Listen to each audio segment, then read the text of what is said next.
Good day, this is Shauna Casey, and welcome to this SOS educational webcast, Empower Your Employees, Best Practices for Equity Plan Communications. Due to the large number of attendees, no conference call service is available for this webcast. The sound will broadcast through your computer speakers. However, if you wish to ask a question at any time during the presentation, please feel free to type it into the questions and answers panel of your GoToWebcast console, and we will do our best to answer them as they come in. Any questions that we don't get a chance to address during the webcast, we will follow up with afterwards in an email. This morning we sent an email with a link to the presentation materials to everyone that registered as of 10 a.m. Pacific this morning. You can also find the link to the materials under the Event Resources tab on your GoToWebcast console. This session will also be recorded, and we will send a link to the recording and materials in the next day or two. I hope that all of you are familiar with Stock and Option Solutions, or SOS as we are more commonly known. For those of you who are not, SOS is the only true outsourcing firm within the equity compensation marketplace. We deliver a team-based approach to filling the seat in your equity compensation department. To learn more, you can visit us online at www.sos-team.com or call us at 408-979-8700. Next, I'd like to introduce you to our speakers for today's session. We are pleased to have Rachel Southhorn of SOS and Scott Shuren from TD Ameritrade on the panel today. Next is our standard disclaimer slide. We'd like to remind you to consult your own advisors before making any changes. As I mentioned, the materials are available on our website, and here again is the link. Thank you all for joining us today, and with that, I'll turn this presentation over to Rachel, who will introduce the topic and cover the agenda. Thank you. All right, thank you, Shauna. So today, Scott and I are going to discuss how to understand your employees' communications preferences, leverage existing materials and strategies, and streamline your messaging, and educate to motivate.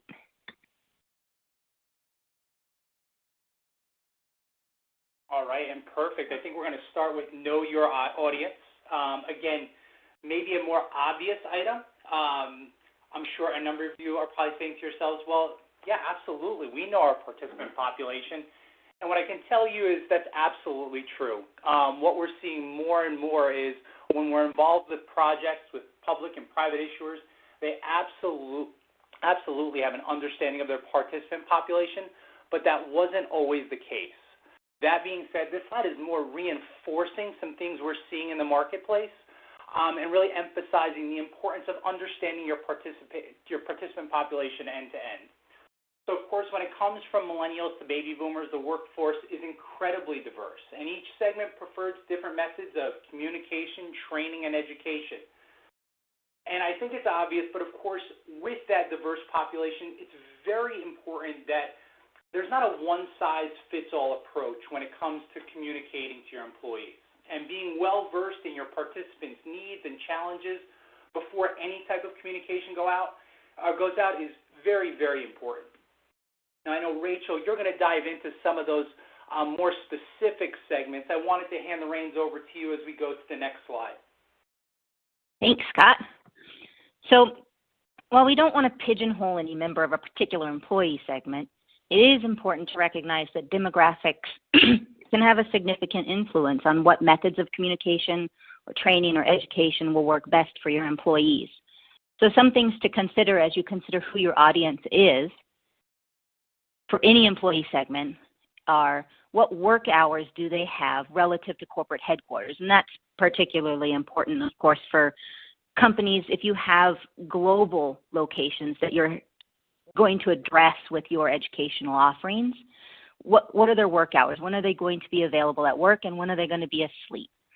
The next thing I would take a real close look at is what is the first language for that employee population, because that's going to determine whether or not you need some sort of translation service to make sure that the pieces of important information are getting to people in a language that they can understand.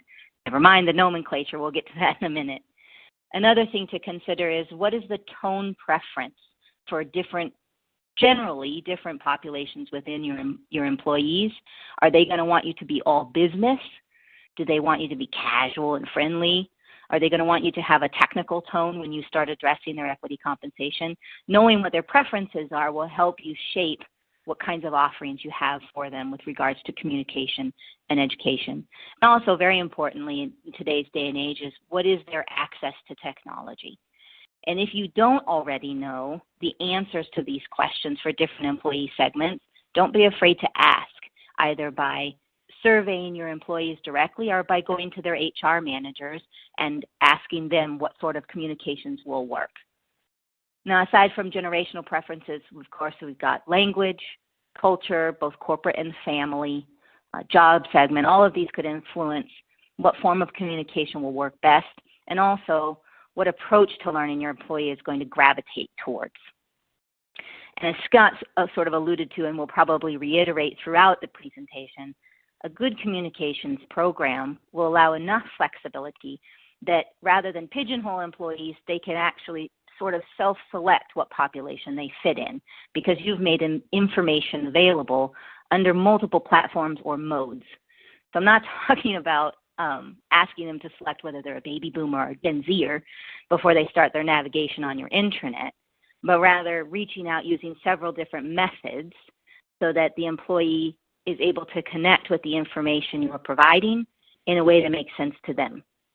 So, for example, if you could reasonably assume that if you have a shift worker on a production floor, they might have more difficulty accessing the internet than your engineer who works at a computer all day. But you shouldn't necessarily eliminate the technology-driven communications for that production floor employee, nor should you assume that your engineer will not read a paper mailing if it's sent out, but rather consider what each of your employee segments are, what method and tone of communication might work best generally for each of them, and that helps to reduce the risk that any one group or groups are left out in the dark. And on that note, we've got what platforms are available with regards to communicating with and educating your employees. Well, first of all, I'd like to jump in by saying we really are in a period of rapidly evolving technology.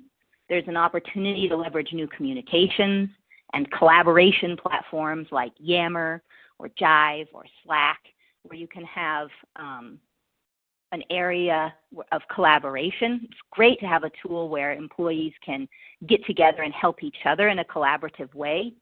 Of course, if you do that, if you make areas available that are sort of free-form communication, you'll need to be really good about monitoring it and be prepared for responses to negative ideas that come up, because they will come up, and that's particularly true if you have a stock value that's either cyclical or steadily losing value. And the other advantage of technology-driven platforms like these is that you might have the opportunity to push notification and alerts to them. So as you're deciding what technology-driven modes you might leverage or employ, learn what push notifications can be sent, and then break down the data that you want your employees to get. For example, are they going to need to have a notification when it's time to enroll in the ESPP?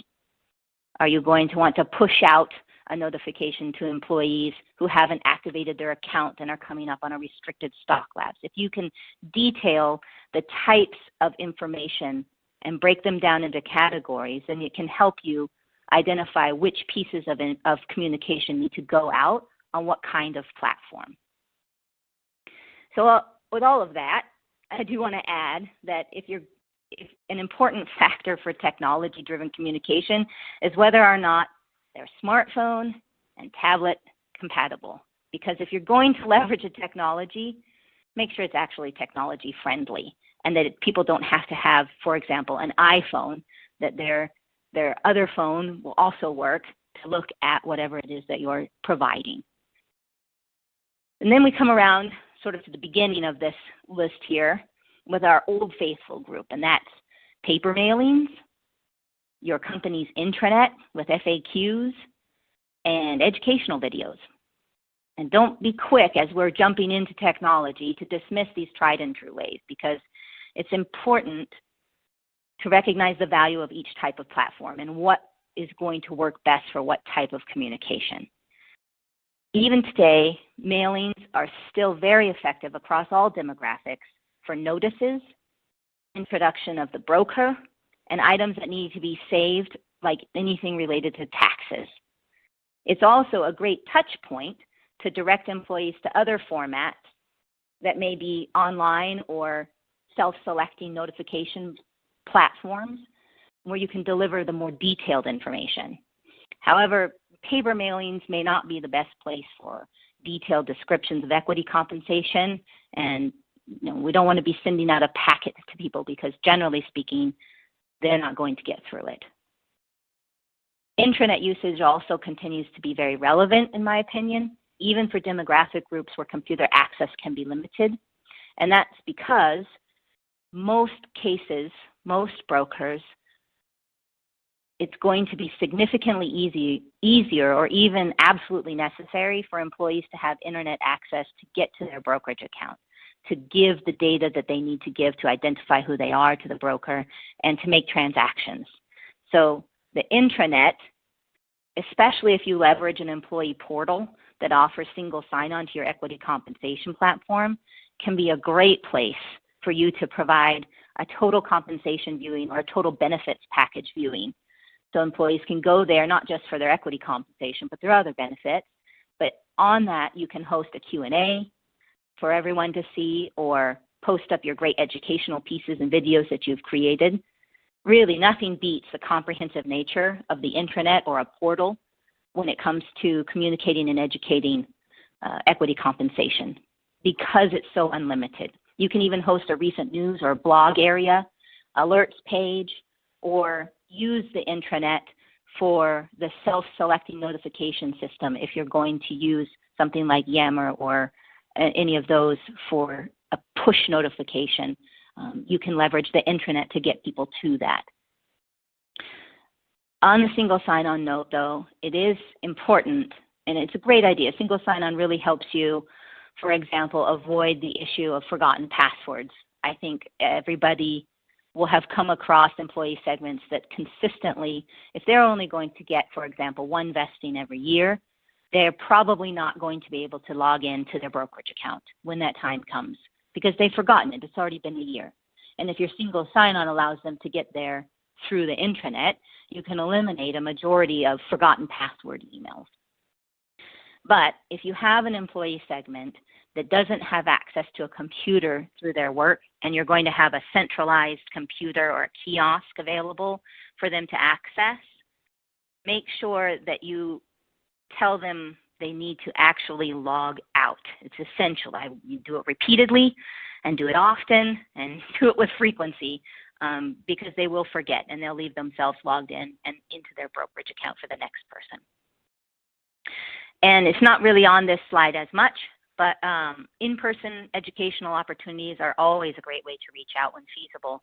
It's often your first touch point in the onboarding process to be able to give an in-person description of the initial process for employees as they're receiving equity compensation.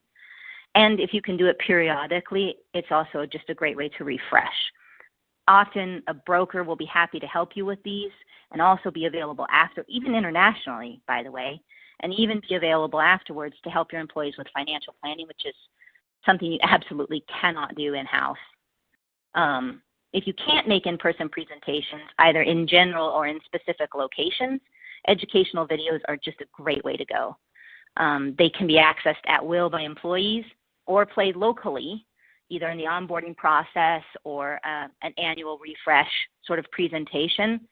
And they can be translated if needed when the in-person presentation just isn't feasible. Now, videos are a little different. The links should be kept quite short, 5 to 10 minutes at most, just biting off one main message that you want to get across. If there are multiple messages, for example, that you wanted to deliver to a remote location, you could do that with 3 or 4 different little clip videos and allow some Q&A in between each to hold people's attention. And those same short videos could then be available for you on your intranet site.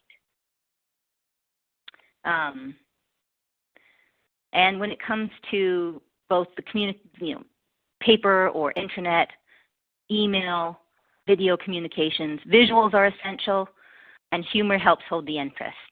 And just a side note, don't be afraid to get your marketing team in on these, because in a lot of ways you are marketing your equity compensation to your employees. And on that, now that we've got a lot of great ideas, let's talk about not reinventing the wheel. We're not saying to start fresh with your entire communication and education program. First of all, your current employees, they're already accustomed to whatever it is you're doing now and whatever modes you're using now. Any change, and it doesn't matter how clever, it's going to take time for that to be adopted by employees. And it might include some growing pains, people who don't want to have a change. They're used to seeing it a certain way, and they don't want to have to learn a different way, even if it's a small change. Now, if you have a mode of communication that's working well for you, just go ahead and take a close look at that and see if it's A, not reaching certain groups of employees, or B, if you're still getting the same questions out of employees who have gone through that mode. So if you can just freshen it up, freshen up the messaging or the visuals, it might actually make a big impact. And as I mentioned before, your equity partner, the vendor who's helping you with your equity compensation platform and is serving as your broker or serving as your broker, they'll most likely be happy to partner with you on pieces of your educational communication program. They might have access to standard templates that you can use. They might have resources like their own learning portal or access to sites like mystockoptions.com, or even other suggestions about how to address issues you're coming up with when it comes to making sure your employees understand and like and want their equity compensation. Your vendors might even be able to connect you with other companies that are grappling with similar issues. But with any change, small or significant, it's also really important to not just consider your employees, but to not leave out your business partners. You've got legal, HR, corporate communications team, even marketing, like I said before. These groups may have their own requirements.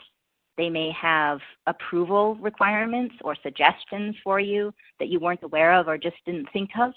It's not just important for compliance reasons, but also important to make sure that your offering and your communications efforts are reaching the most employees and getting them the highest level of understanding that you can. Streamlining your efforts by leveraging what already exists, and also, forgot to say, what already exists for your business partners. So if your HR team is communicating in a certain way and is having some success with something you're not currently using, you can also leverage their efforts and piggyback onto whatever the HR team is doing. And by streamlining these efforts, it means you can have a bigger impact with a smaller time commitment. Whew. Now with that's a lot that we've lobbed your way. I'm going to let Scott give you some ideas on the strategies. Great. Thanks so much, Rachel. And I'll tell you what, typically I like to save the questions for the end of the session, but I'll tell you what, it looks like we have an urgent question in the queue referencing that participants are not activating their accounts. They're not accepting their grants. They're not taking the necessary steps that their company is necessarily encouraging them to do in order to maximize the value of their awards. And I think it's a great question, and it's an obstacle that many of our partners run into. And I think it coincides very well with this slide. So you're going to notice that across your participant base, there's a number of different segments or age groups. And we talked about it earlier using a mix of integrated tactics, and I'm going to say that's probably integral into making sure you're connecting with those different groups who may not be following your instruction. Just some examples that we see, and this may be relatively obvious, but baby boomers are generally more comfortable with a phone conversation. So maybe it's something as simple as setting up a group conference call where you take them through exactly what they need to do, even if it's over the phone, and make sure you stress the urgency of doing something as simple as opening your account. Millennials, on the other hand, tend to appreciate email or digital communications. They also tend to obviously be very tied into the social network and self-service tools. So again, while you're trying to connect with multiple age groups, it may involve a different tactic each time. The one thing I'll say, and really something we see at TD Ameritrade, is, of course, education is key. And we're going to get to this later in the presentation, but you'll notice that, as we go through today's session, one of the sections is to motivate. And in order to motivate your employees to really take advantage of exactly what's been awarded to them, I think it's about making them understand that it's not really a daunting process to get that account open. It's not a daunting process to go in and accept that grant electronically. And because you've invested in a platform that allows them to do so easily, it's just showing them how easy it can be done. Now, of course, it's also critical that you understand the different segments of the company that you're dealing with. And really what's most important to them, especially if we're trying to motivate them to do something.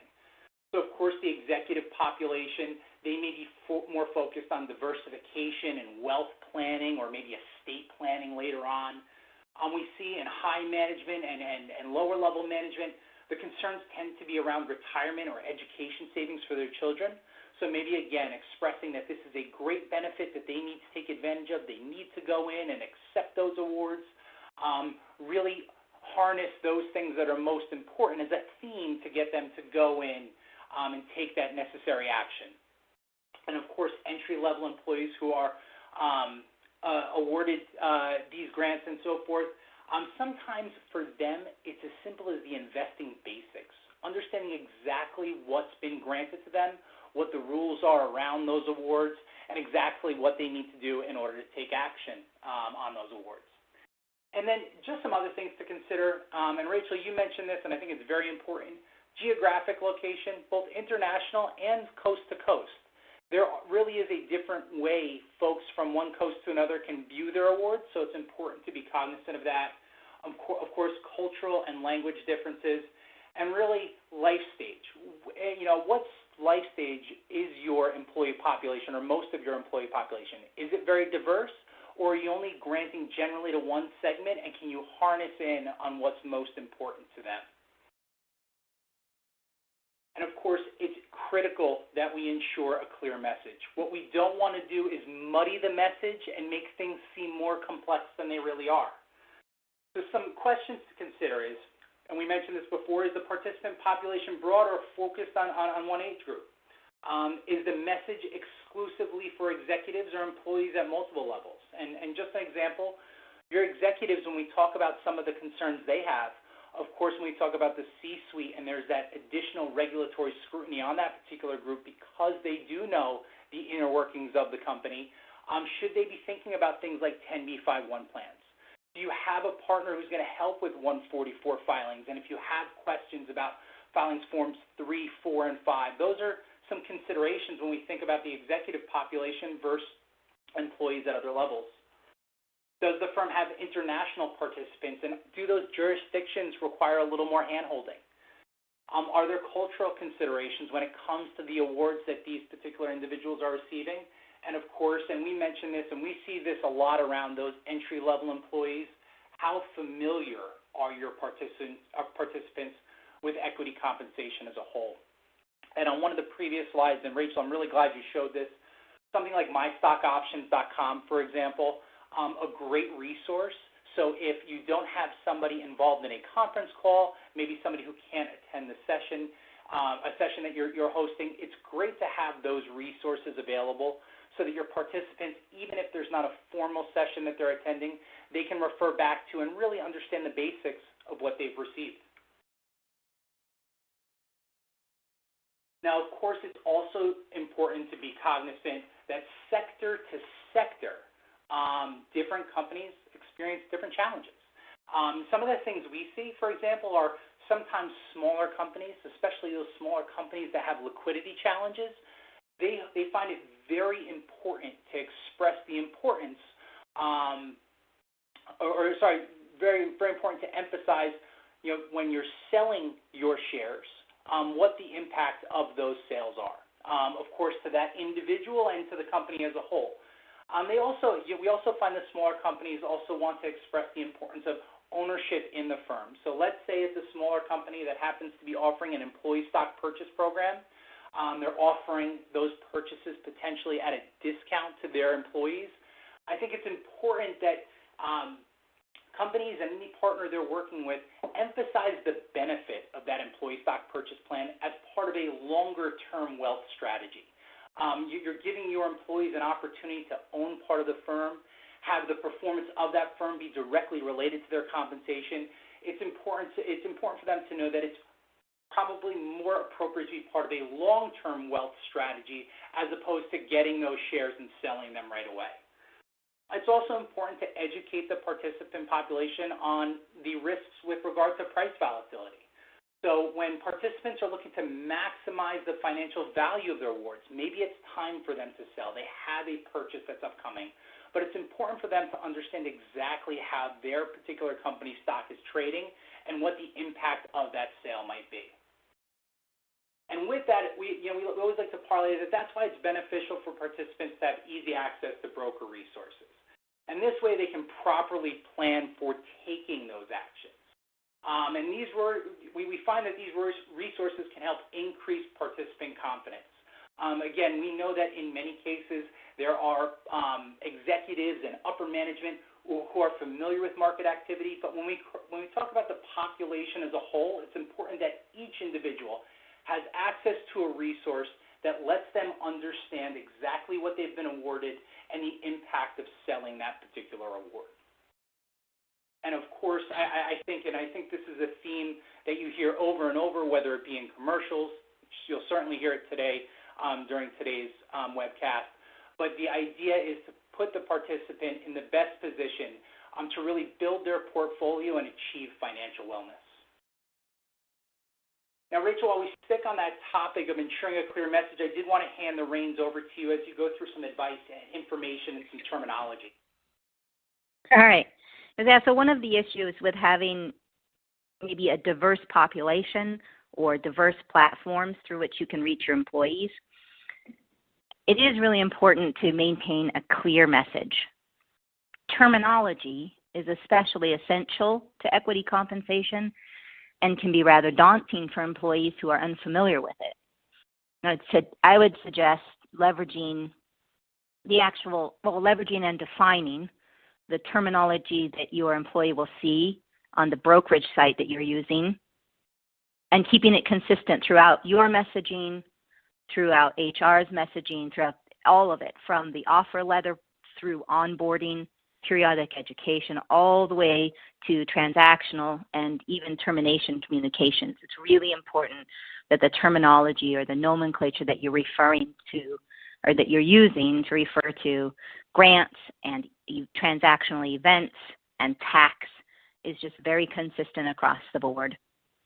Also, at the top of this slide, it's important to draw a big, fat, red line between what's advice and what's information. So telling an employee that an ISO exercise will mean addressing AMT, or that a disqualifying disposition and defining it, telling them what it is exactly with some visuals, will mean that that disqualifying disposition will mean that the employee owes taxes on the income realized, is really very different than telling them whether or not whether they should hold those shares or whether they should sell them, and which is more advantageous to them. You really do need to maintain a position of not giving out advice, even if it sounds like the employee is about to make a poor decision, and that's the hardest part. You can offer information that might steer them in the right direction, but you can't tell them what they should do or even really hint at it without running a really high risk. And on that note, it's important to add to everything verbiage about seeking tax advice or seeking the advice of a tax advisor or financial advisor before employees make any decisions. You can put that on your intranet, you can put it at the end of your emails, and you can add it, like we did, to your presentations. Also, one of the problems that is really consistent is how to capture your employees' attention. So you're giving your employees something and you want them to take action. And nothing beats just hounding them, really, because employees are busy. There's a lot within the onboarding process. So some ideas for addressing how to capture their attention are, and I'm going off the slide just a little bit, kind of to address some of the questions that are coming in, which we will circle back with at the end. But some ideas are to just have time where employees are invited to come and perform the things that need to happen. So for example, if you have an annual grant process and your employees are all across the board or across particular segments going to get a grant, you could have a meet and greet, bag lunch, anything to get them all in the same room, either with company provided computers or with their own, depending on what their access to technology is, and say this is the time for you to review and either accept or decline your grant agreement. And by setting aside that time, you have a higher chance of getting higher participation. And then comes the hounding, just repeated different ways of accessing them, like email or text or other kind of push notifications, until you've whittled that down. And in the end, phone calls, depending on how important it is and how much resource you have between yourself and the vendors that you're leveraging. So on that note, but with general employee communications and education, another way, a great way to keep their attention is, of course, visuals, which are essential. A good description is, well, it's good, but sometimes it can be difficult if it's just words for employees to really comprehend. And so visual examples, visual representations of things really help not just capture their attention, but bring in an understanding. And specific examples of what might happen or what things will mean are really also very good. But it's important to be careful not to look like you might be giving advice by only showing good examples. It's important. Employees need to understand potential risks of a downward trend in stock price, as well as potential rewards in an upward trend in your stock price. Pictures, visuals, they can also help streamline your messaging, just like any good branding can. So if employees start to associate a particular image with things like stock options or restricted stock or ESPP, it will be easier for you to put them in the right frame of mind when you send out a communication or when they go onto the intranet to start navigating. If there's a particular image that says to them, this is stock option information, they're just going to navigate to it naturally without having to actually read words on a page. So images can help in that way as well, not just for capturing their attention. And communications in general should be short. In-person seminars or web seminars, they can go for a half an hour, even an hour, but videos should always be kept, like I said before, to just really short clips with one message. Paper and email communications really should have all the essential information right at the top, above the fold, if you will, if you can manage it, and be less than one page or less when printed. So emails, if somebody went to go print it, should be one page. And it's also really true of your intranet. Try to make it so that the employee doesn't actually need to scroll down to get the essential information. And you can do that by including links that add to more detail. Because it is important that your intrepid employees can wade in just as deep as they want into the most technical aspects of your equity compensation, while those with less time or, frankly, attention span can get to the essentials without much effort. Or perhaps, and not being bogged down with inconsistent nomenclature or different navigational needs between your different pieces of benefits. And so that's where also coordinating with HR, coordinating with your other business partners within your company to make sure that the navigation process is similar throughout your intranet, so that if employees are going there for information, it's not an entirely different process between departments. And again, push notification is really the best way to get employees to take action.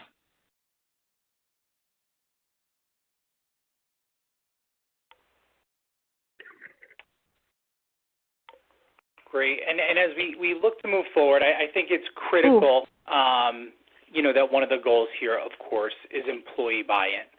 So employees should be engaged. Just a second, Scott. Yes. I think I'm having a little bit of trouble hearing you. All right. I'll tell you what. Let me do this. Let me change this. Is it a little better now? No. No. All right. Let me try something different. Give me one moment.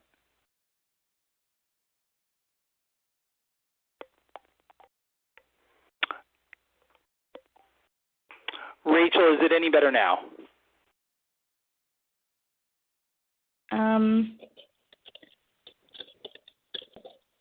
Try one more time. All right. Just test. Can you hear me okay, Rachel? I think it's fine now. Yeah, thanks, Scott. Yeah. Okay, thank you. All right, great. So one of the key items, of course, is to achieve employee buy-in, and I think this is really relevant to some of the questions we're getting through the queue. Again, if the benefits of the plan are not immediately clear, participants may end up tuning out, and I think that's what happens sometimes, even when it comes to the most simple actions, such as award acceptance or making a tax selection. In certain cases, what we see is that participants actually think it's going to be much more difficult for them to get into the platform and take these actions. So I think it's important to keep the message simple. Rachel, I know you mentioned it before. I absolutely agree that in order to achieve employee buy-in, keep it simple, keep it short, keep it easy, and just make sure that it's easy for the participant to follow. And of course, to help ensure that your participants have a clear understanding of their award, there's a few steps that you can take. We always recommend an outreach program, and that can be in conjunction with your broker partner or your record keeper. That includes incorporating some tailored communications, especially for those first-time recipients who may find it a little bit difficult to understand at first. It's always good to set up that dedicated email queue so that those specific questions as it pertains to the plan are addressed in short order.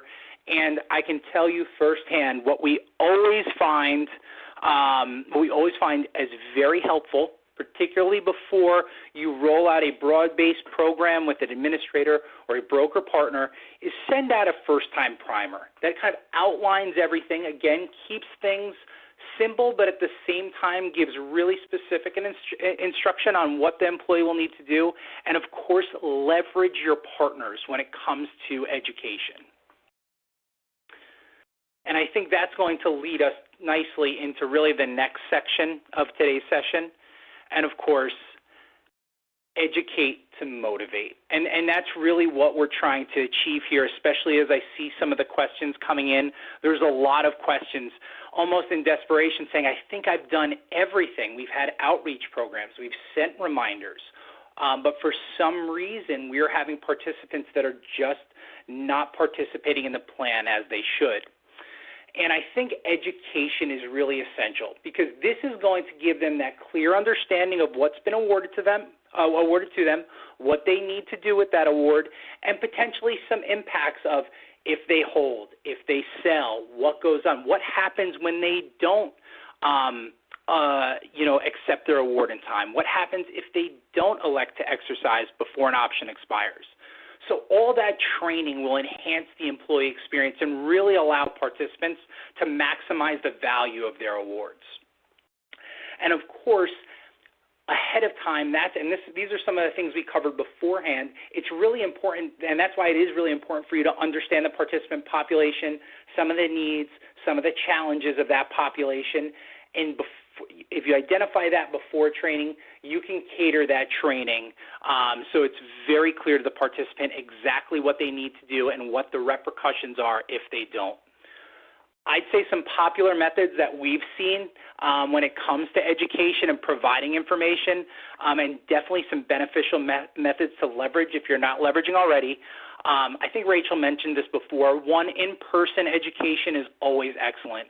If you can get a number of people who have been awarded grants in a room and you have somebody there to take them through the process in person, we certainly find that impactful. But we find more and more with populations that work remotely, potentially there's consultants out in the field, they can't get to a central hub. Conference calls and WebEx sessions or Webcast sessions like we're doing today tend to be just as impactful. Now, post those sessions, because you'll always have some participants that just can't make that session, just can't make that call. It's always important to provide video or recordings, playbacks of that session that you can post on your corporate intranet, maybe distribute via email. So for those individuals who couldn't make that live session, they have something to refer back to. Of course, just standard email with instructions, and as I mentioned, leveraging the corporate intranet site with key instructions on exactly what participants should be doing at a certain period of time, we also find very useful. Now, just some items to consider as we round out today's session, and of course, Sean, I will hand things over to you after we complete this slide, but just some key items to consider when we talk about enabling employees through education is when you're having these education sessions, is it a one-size-fits-all type of session where everybody from the company dials in or everybody that's been awarded grants dials in, or do you want to segregate that education session so that your executives get one form of education, again, maybe more focused on things like 10b5-1 plans, affiliated trading plans, or the important filings that have to happen in conjunction with buys or sells that particular executive makes? And does your firm have international participants? So I know at the very top of today's session, we were talking about employees in different time zones, and that's why it's critical to be cognizant of that, because if you're having education sessions, you definitely want to make sure that they're available for those participants that are domestic as well as international. And of course, how to most effectively support globalization in corporate culture. So you don't want this education session just to be instructional. You want it to excite your participants, and really incorporating your corporate culture into that education session can really make for a much more impactful presentation. And then, of course, are there unique needs? Are there translation requirements? And how familiar are your participants with equity compensation? And this can vary sector to sector, this can vary segment to segment, and this certainly can vary across age groups. So it's always important to be cognizant of how familiar your participant population is with equity compensation as a whole. And just before we move on to the next slide, I think that's why it's critical for there to be layers of education. One thing I've seen work very well is particularly around the time of a large grant. Maybe you need a lot of participants to accept the grant, maybe an upcoming vesting, or maybe the rollout of a new platform. Host an education session, have a playback available, and then also have educational resources and tools available to your participants at their fingertips, whether it be through your corporate intranet or through the platform you're using. You definitely want to make sure that at all points your employees feel empowered to take advantage of exactly what's been awarded to them. And again, really the theme of this is allow them to maximize their grants and awards. And with that, Sean, I know we're on the contact information slide. I did want to hand the reins back over to you. Actually, I want to take a little time, Scott. I think we've got some questions that have come in that we've definitely touched on the slides, but I think that there's a general idea that there are circumstances where you feel like you have really exhausted all of your strategies. You're pushing out information, you're making it available, you've got great education opportunities for people, and there are a couple of things that came up. One is questioning, could it be just your plan design? And that is also something to consider, is that you can educate people till the cows come home about your offerings, but if the offering is not attractive, and that can happen just because it's not designed to be very attractive. For example, if you're trying to have a non-compensatory ESPP, or if your stock price is just continually declining and you're giving out stock options, or if you've got cyclical stock where it goes up and it goes down, and again, you're granting stock options, sometimes those options might be underwater, but employees aren't seeing a steady increase in the value, so they become disinterested. So it is true that if you are having a very difficult time with communicating to and educating your employees, it is valid to take a look at the compensation program itself and decide if that isn't the culprit for your lack of interest. Because the point of equity compensation is to engage and excite your employees. And if it isn't doing that, it could either be that they just don't understand, and some of the strategies that Scott and I have talked about will engage them enough so that they're interested in the stock and interested in becoming integral parts of making the stock price increase, or that the programs themselves are just not effective. So it is a good point to take that into consideration as well. And then we've gotten several comments just on what should we do if employees are not listening and they are not taking action. And I think the most common reason for a need for taking action is that grants need to be accepted, or in the case of restricted stock, we may need to have employees actually have an account open for transactions to take place. Whereas with options, the employee can choose to take action or not, but restricted stock, that best is going to happen one way or the other. There are strategies that you can employ with regards to just the way the grant is, with carrying a stick as well as a carrot, and canceling grants that aren't accepted. And those are all strategies for another conversation. But with regards to pushing information out to employees, I think that the consistent and undaunted effort to push out to employees who are being unresponsive is really the only way. If one mode isn't working, perhaps a different mode will work. If one platform isn't, perhaps another will. But when it comes down to it, it may end up just being, if it's that important, phone calls one by one to anybody who's a straggler. What do you think, Scott? Yeah, and I think repetition is key. Diversifying the message and the way that you're relaying these messages to employees is key, and I'm sure you're doing all this. I will tell you one area where I've seen this frustration and ultimately it was alleviated was in leveraging your partners. So again, everything you're trying to communicate to your employees is essential to them, again, maximizing the value of their awards. But if they're not understanding that, sometimes getting a partner involved. Where I saw some real success was with these quick 15-minute refresher sessions. So it's not taking any significant time from anyone's day, but you tell everyone, listen, as a new employee, as a new awardee, or someone who we've seen consistently not taking necessary action, we need you to dial into this quick WebEx. They're going to show you our partners are going to show you exactly what you need to do, really through the eyes of our participant to show you just how simple it is. Because what we find is when participants actually go in and do it for the first time, really see how simple it is to take some of these actions, going forward, they're not so resistant.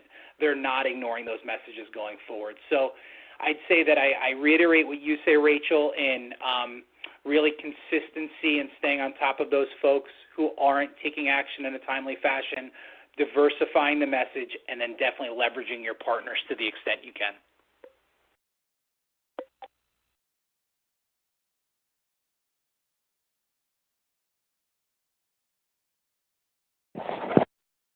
And I think that's all for us, Shauna. Okay, great. Well, thank you, Rachel and Scott, for joining us and presenting today, and thank all of you for attending today's educational webcast. Please do look for an email in the next few days with links to the recording and materials for this session. Thanks so much, and have a wonderful day. Bye-bye.